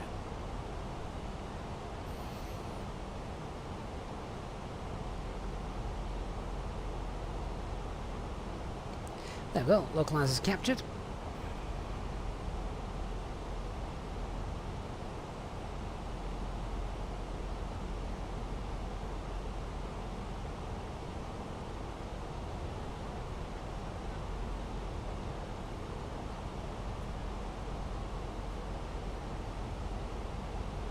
Mantle production, looking forward to the IAE. Yeah, I think the biggest thing will be able to fly things realistically in terms of the right airlines with the right kind of engines that they use, won't it?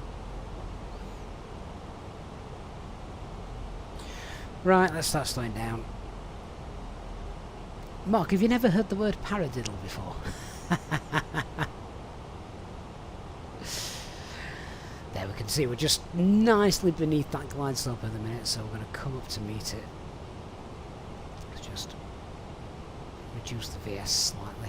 Come up and meet that. We'll start configuring, and all should be well with the world.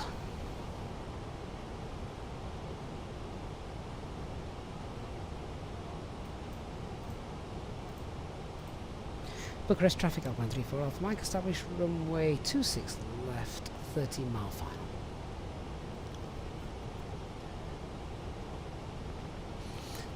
There are paradiddle-diddles, yes.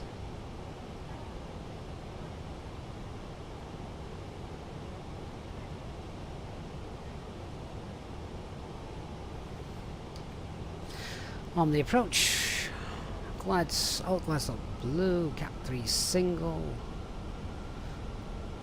and autopilot 1 and 2. Cap 3 dual now, there we go.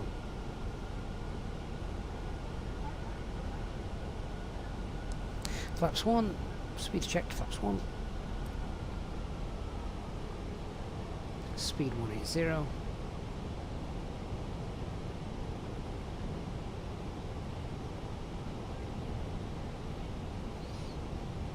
Mark, there's also a semi-hemi Debbie semi-quaver.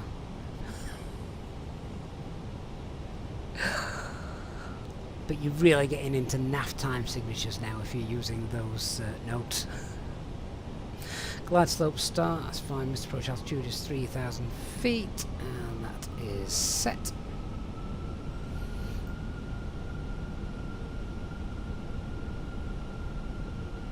What a gorgeous, simple approach.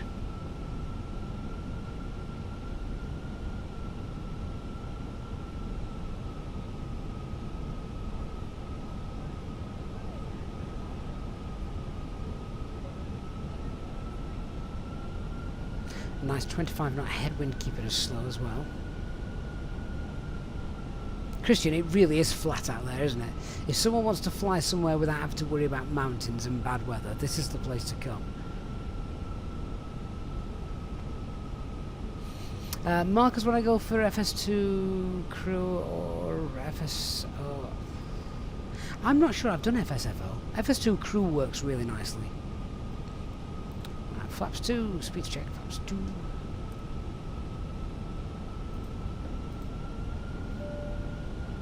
Cabin crew seats for landing. Hey, Captain H&W, you are indeed just in time.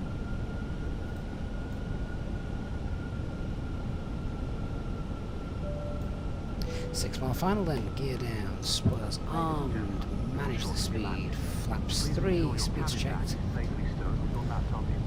Flaps 3. Landing checklist. Cabin is secured.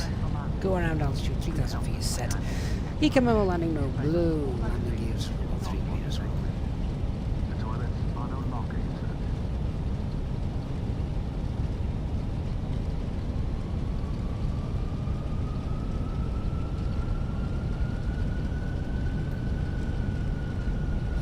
Bucharest traffic on line 34 Alpha Mike is on 4 mile final, runway 26 left. If we need to do the go around, it's just straight out. Runway heading.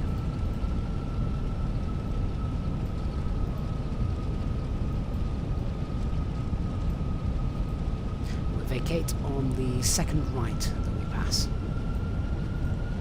It definitely won't be the first right, that's too close.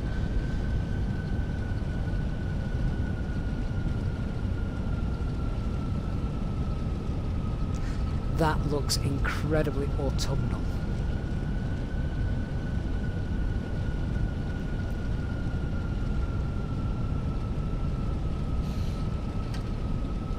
Right, I have control, autopilots are off.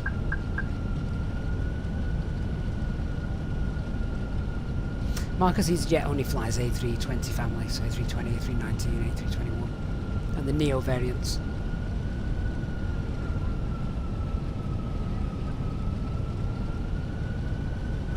Just moving around to the left just a little bit. 500. Stable.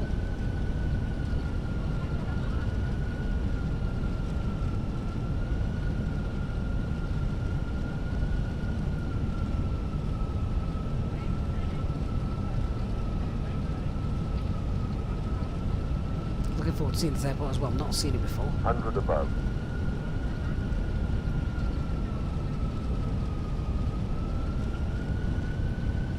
Minimum. Continue.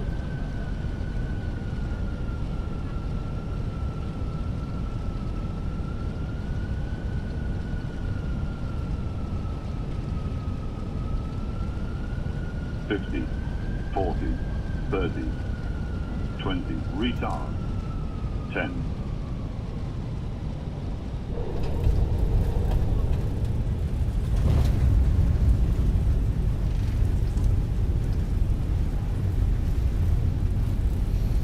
Ground looks a little bit wet, doesn't it? I suppose the flight was green desal.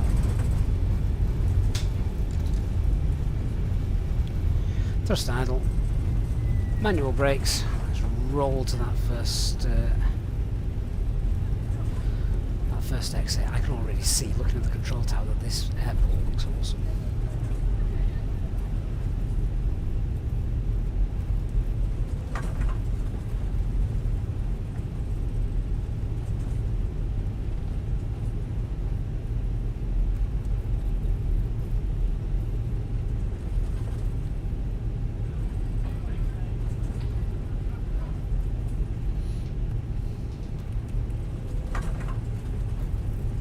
Just so, is it real ops? In terms of the flight route, no, but everything we've done with regards to flying the flight is as per real world, yes. Ladies and gentlemen, the cabin crew will shortly be leaving their seats to perform safety-related duties. However, we ask that you remain seated until the fasten seatbelt sign has been switched off. Portable electronic devices for messaging, calls, or internet access may now be used.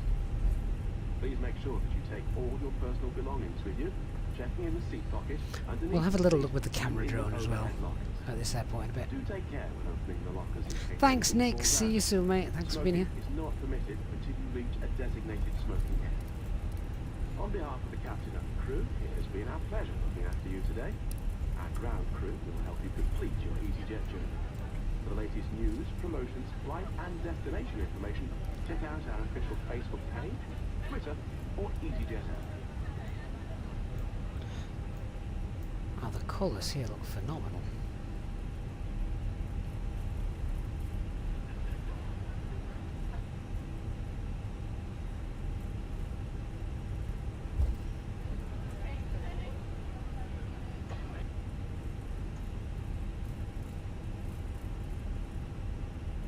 So yeah, we're going to go and park.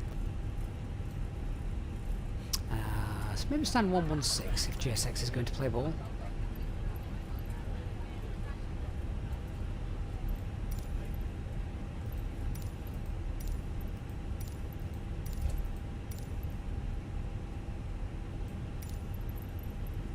Okay, none of those.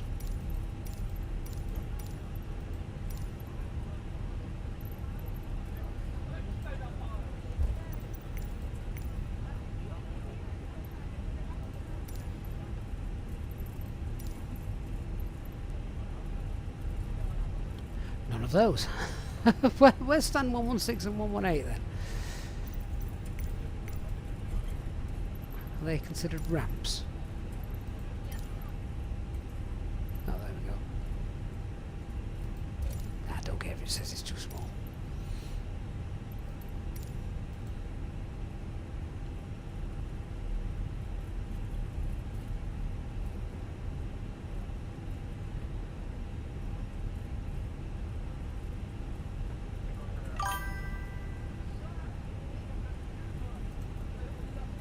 One, thank you for the sub.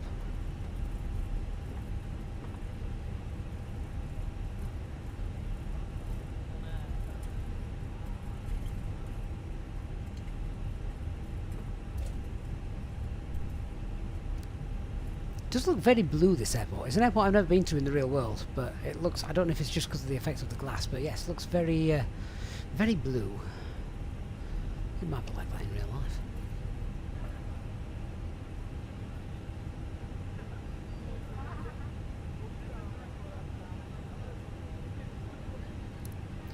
Turn off the taxi lights so we don't blind the ground crew. Ladies and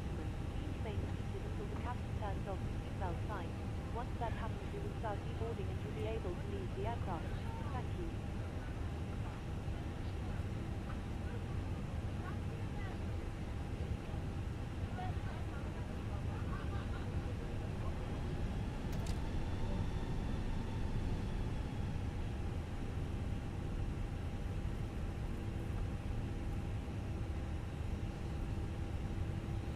I think we should probably stop there.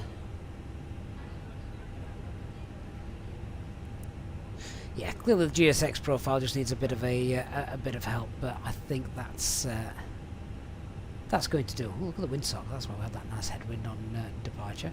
Okay, I'll leave the engines running just whilst we go and take a look around this airport then.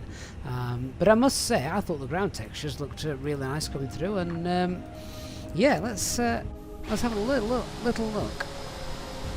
So,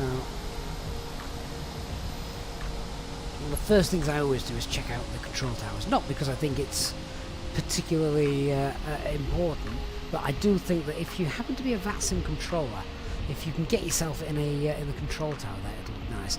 So has this airport gone nuts on the terminal interiors? Well, not there they haven't. That's not the main terminal. So let's just see what the control tower is like. No, they're not doing anything with the control tower. Okay, well, sadly VATSIM pilots, VATSIM controllers won't be able to use that. What's this like? Have we got any terminal interiors here? No, it doesn't look like it. Alright, again, that's not a massive thing for me. It's nice to see them. And I guess because it is quite a glass-fronted airport, it would be pretty decent to see something. You know, it doesn't have to be exuberant, but some just bitmap images of like shops and things, rather than just seeing the empty shell. That's what Fly Tampa did with Amsterdam. They gave you just enough, didn't they? But I don't know. I'm curious to hear your thoughts on it. Yes, I think we can safely say there's nothing with regards to interiors. I think the exteriors look absolutely fine. Great shape of all the terminals, great markings. Yeah, I think that looks lovely. I think we're helped today by beautiful weather as well. That looks really nice. Is that a train station? We've not got any trains running on there either, have we? Could probably have more cars in the car park. It looks like the airport's closed. Alright, we've got fixed trains, I think. Yes, fixed trains. Like the train model, I personally would probably have just left both trains in the stations, because no train's going to stop there in real life. Ooh, what we got over here? Let's have a quick look.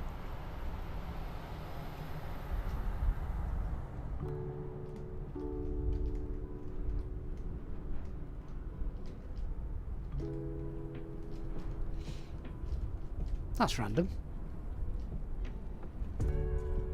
I'm not sure if there are any Airbus A310s sat there in real life.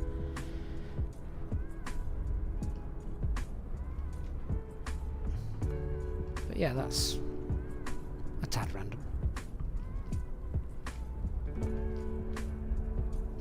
Ooh, what's this? Taron maintenance. Ah, yes, okay. They probably could do with a Taron livery then. Maybe they've just... maybe they've just been painted. I don't know. Yeah, I would say exterior-wise, this place looks fantastic. Happy with that. How would have I improved it? Maybe just a little bit of bitmap images on the glass to see through. And as for those aircraft over there, I'm not exactly sure what they're doing there. But we've also got to remember as well that here I am saying, oh, it would have been nice if we'd had this, or nice if they'd have done that. Think back to Microsoft Flight Simulator X, then makes us really just sound like a spoiled brat now, doesn't it? Begging for more textures and images and better visuals, that kind of thing.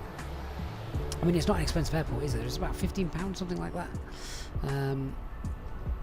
But yeah, I think in terms of the layout of the airport, I think it looks beautiful. There's everything there that needs to be there. The runways, the PAPIs, the ILS, all of the avionics side of things worked. So yeah, I like it. I do. I like it. I think there's maybe a couple of things could just be improved upon, but I'm being picky because, well, Microsoft Flight Simulator has given us that ability to be. So there we are. Well, guys, thank you so much for joining me on this this flight. I appreciate you being here. Massive thanks as always to our EasyJets in Pilot channel members. This poor guy's getting arm ache because I've not pulled far forward enough. Amazing contributions as well today from some of you. Thank you so much for your support. Mods as well. Thank you, moderators, as always, have been here. I'm going to leave you then with a replay of our landing then into terrain L1, ahead. as long as that flies Pull up. properly. Terrain ahead. Pull up. Yes, there you go. So, well, guys, thank you so much. This is probably going to be one of the most barren landscapes that I've ever shown you. I will obviously let you know when our next stream is live on our Discord server. Thank you so much for watching. Thank you for your continued support. Hope you've enjoyed our stream today. I will see you all again on the next one. Please don't forget to hit the like button on your way out.